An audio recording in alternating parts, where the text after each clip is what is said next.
Good afternoon, my fellow students. Kwanza kabisa, first of all, I'm happy kwa sababu because nowadays nina miezi miwili hapa. I have 2 months here. Nakumbuka I remember hapa, when I joined here, for real, Kiingereza changu my English kilikuwa kibaya sana. Was bad. Lakini sasa hivi, but now I thank God. Kwa nini? Kwa sababu why? Because najaribu kuongea. I try to speak. Nikiongea Kiingereza, when I speak, kila mmoja anapenda. Everyone love. Kwa hiyo, so namshukuru Mungu. I thank God. Lakini pia, but also I thank Mr. Sheikh. On my side, I conquer with you for 100%. That's why I say that your English is good.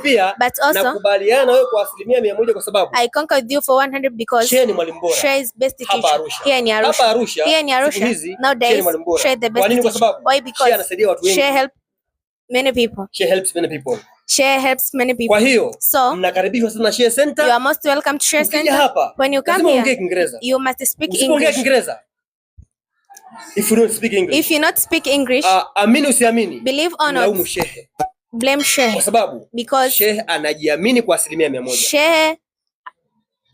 Sheikh confident for 100%. Ndio maana that's why on my side I love Sheikh. Lakini pia because ni sawa, also it's okay, lakini but kuwa makini naye, be careful of him. Ujue nini? You know what? Siku hizi watu wanabadilika. Nowadays people change. Ndio maana nakwambia kwamba that's why I tell you that kuwa makini naye. Be careful of him. Hakikisha unakuwa makini naye. Make sure you careful of him. You are careful of him. You are careful with. Kwa upande wangu, on my side, nipo makini naye. I'm careful of him. Vipi kuhusu wewe? How about you? Asante kwa kunisikiliza. Thank you for listening to me. Mungu awabariki. May God bless you.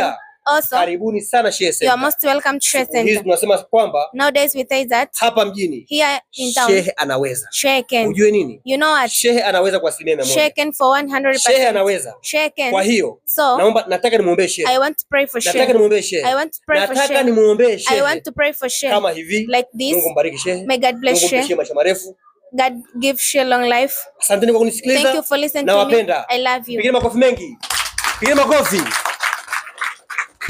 Haya, kwenye video yake nitakata tu sehemu kidogo sana, lakini nitaitupia kama ilivyo ili pia niweze kupata watu. Leo si ugani?